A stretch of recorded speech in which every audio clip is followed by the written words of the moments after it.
د بل کس فدیه ورکول بغیر د هغه د حکم نه، بغیر د هغه د اجازت نه، بغیر د هغه د تپوس نه، نو که یو کس داسې وکي د بل چا فدیه ورکي، نو دا فدیه نه کیږي اگر کرستو هغه کس ته د اطلاع ورکي او هغه په خوشاله هم شي، هغه ول اجازت هم ورکي، باوجود د دې دغه فدیه نه ده شوی. د دې لپاره ضروری ده چې هغه ته مخکې نه اطلاع ورکي چې لکه زستا فدیه ورکوم د روجو، هغه ورته وی ورکه بس د دې ورکی وسه. ولیکن که په خپل سمی باندې ورکړم دا یو صدقه د وکړه او هغه باندې خپل فدیه په خپل ځای باندې پرته ده او دا پیسې ورکون کې داغه نه د پیسو مطالبه هم نشي کوله چې مال دوه پیسې راکم استا په ځای فدیه ورکړی ده، ځکه چې دا داغه د اجازت د حکم نه بغیر د ورکړی ده، انو دا د طرف نه یو صدقه او احسان دی. الله تعالی به هغه اجر ورکړي، هغه باندې داغه فدیه پرته ده او ته داغه نه د مطالبه حق نشته. وعلیکم السلام ورحمت الله وبرکاته. د روجي بندولو تعلق اذان سره نه دی، د دې تعلق ټیم سره دی. دا تاسو چې کوم سوال کړی دی نو که اذان په صحیح ټیم باندې ویل شوی او د خیالو چې لا ټیم نه دی بند شوی د روجي او د خوراک کا کو د اذان نه پس، نو دا د په غلطای باندې کړی دی، د ګمان کې غلطي و، نو د باندې د دې روجي قضا شته او کفاره پینشته. کله چې یو سړی په عمدن قصدن روجه اخري انو هغه باندې کفاره وي، 2 میاشتې جرمانه چورته منګوایو او قضا وي. خدا چون کې غلطای کې کار شوی دی، نو اگر چې د ټوله ورځ بیا روجه نیسلی ده، خود په کې خوراک کړی دی د ټیم نه پس د طلوع فجر نه پس، انو د باندې د دې روجي قضا لازم ده، البته کفاره په د باندې نشته. جی وعلیکم السلام ورحمت الله وبرکاته. بهتره خدا ده چې څنګه د ماخام ټیم داخل شي نو یو کس دی راولېږي هغه د اذانو کې بیا خلک خپل افطاری کوي، 15 منټ اخلي 20 منټ اخلي او بیا د هغې نه پس موس کوي، نو بهتره خدا ده. خو که چېرې په دغه طریقه باندې اذان هم 15-20 منټ بعد وکړي نو په دې کې هم څه حرج نشته، البته زیاده افضل هغه دی چې اذان د وخت داخلېدو سره وکړی شي. وعلیکم السلام ورحمت الله وبرکاته. د روجي په حالت کې ټوتپیس استعمالول دا مکروه دي، ځکه چې ردی اثرات ممکن د چې مرای ته لاړ شي او کچري ټوتپیس مرای ته لاړ یعنی تیر شو بیا خو هغه سر روجم ماتيږي. خدا تاسو چې سوایي چې صرف خلای اخی نو که مرای ته اثرات نیت دي نو صرف په خلی یخیدو باندې په روجه باندې اثر نه غورځيږي. وعلیکم السلام ورحمت الله وبرکاته.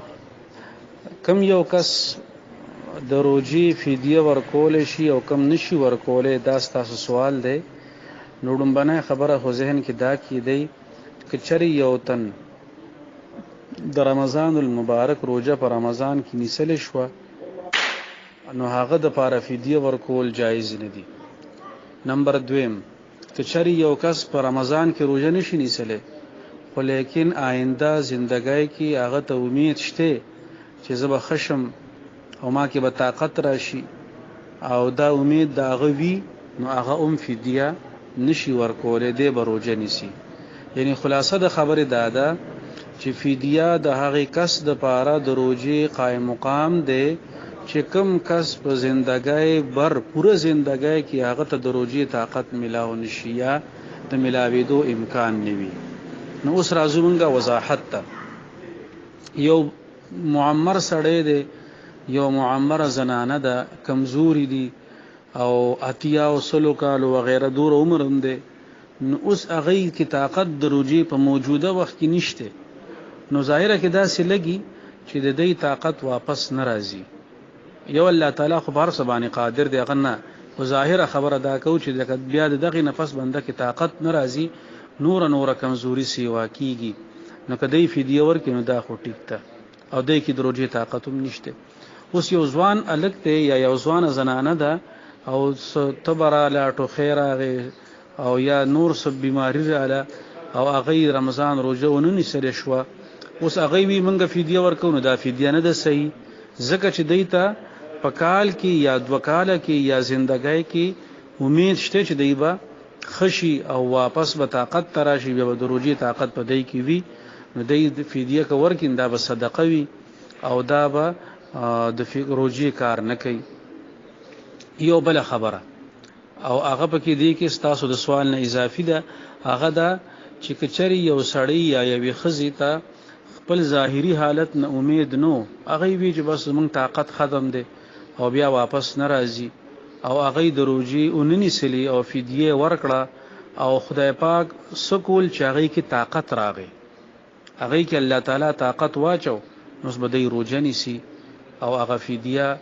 مخکې صحیح شوی و، اوس هغه صدقه شو او په دې باندې روزه دوباره فرض شو،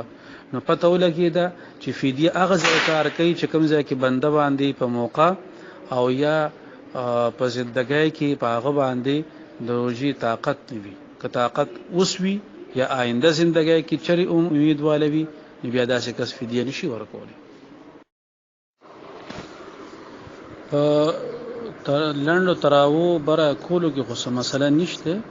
خو بهتره ده چې هغه لم ترغیب ورکړي دا ټول کال کې یو ختمي چرته انو هغه له ترغیب ورکړي، مهنت ور باندې وکړي چې هغه ختم کې شامل شي، ورنه په یو ځای کې لنډ کېږي بل ایسه کې دی کېږي، نو په دې کې سحارج نشته، ځکه چې دې مقصد تفریق نه دی، جداواله نه دی، خلکو کې به اتفاقی نه ده بلکې انتظامی مسله ده چې بعضی خلک وګدي نشي کولای، بعضی لنډه وغیرہ، نو هغه څه مسله نشته، خو خلکو له ترغیب ورکړي چې ټول ختم کې شریک شي.